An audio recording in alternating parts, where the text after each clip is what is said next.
This episode of the Young Turks is brought to you by WestHost, offering premium web hosting since 1998. Go to westhost.com/TYT for 25% off. WestHost! WestHost, WestHost!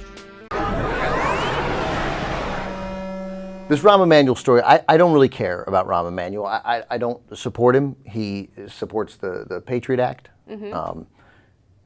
I'm quoting now a woman who wrote a very nice post on Huffington Post, a lawyer named Emma Ruby Sachs. She teaches at the University of Toronto. She teaches at the University of Chicago.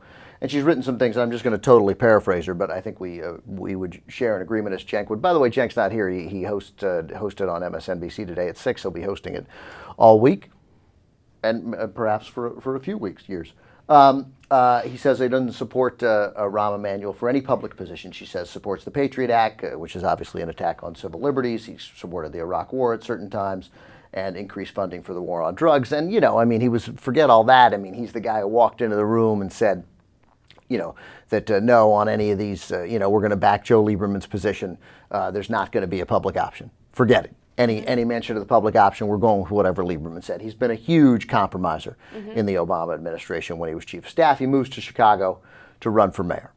He's on the ballot. He obviously has lived in Washington, D.C. the last 2 years as the chief of staff. He rented his house while he was there, moved his family out. His family moved to Washington. You know why? Because his wife loves her husband. The kids love their dad. So they moved to Washington, D.C.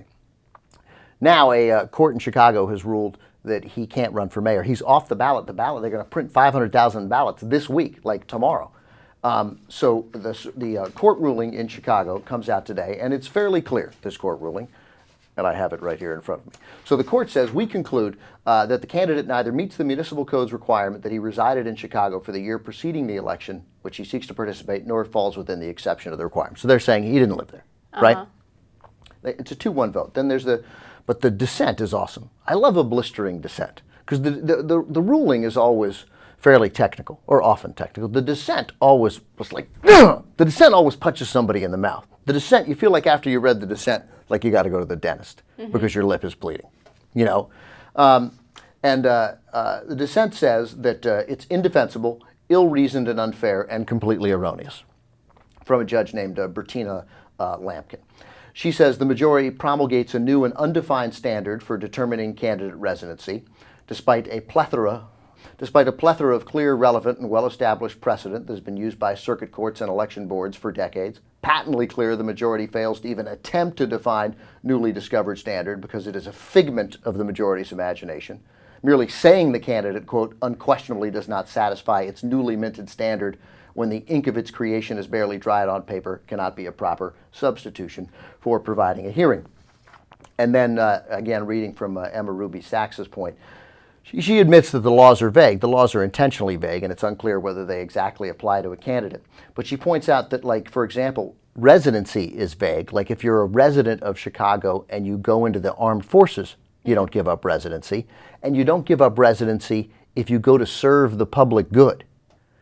It seems pretty obvious that when you go to Washington to serve the highest ranking public official in the country, you're serving the public good, whether you agree with the president or not. And the notion that a guy should, and as one person said today, that as one lawyer for the other side said today, or a commentator, I guess it was, that only if he hadn't rented his house out. So, like, you have to give up, what, like thousands and thousands of dollars? I mean, for crying. And then, like, his family had to stay behind? For crying out loud, your family gets to come with you. You get to rent out your house. Of course. I mean, I don't like Rahm Emanuel, but the guy gets to be on the ballot. It's agree. Just stupid. Stupid, stupid, stupid. But, that said, I would like to, as a final stamp on this story, I don't give a crap. Yeah, I agree with you 100%. I'm trying to get into the story. Like, yes, this is interesting, and this is something that matters, but I think it's a little interesting, abstractly, except I don't care. Like, I think it's interesting. Like, come on. Like, I want to see what happens next, but I don't care. And WestHost offers web hosting for 19 cents a day. You can't get cheaper. That's right. ridiculous. You could do web host transfers. Like, you got a website, transfer. For free. You have 24/7 support. 60-day money-back guarantee. Well, then you literally can't lose. 25% off if you go to westhost.com/TYT. You know what I think about that? I think West Host. West Host.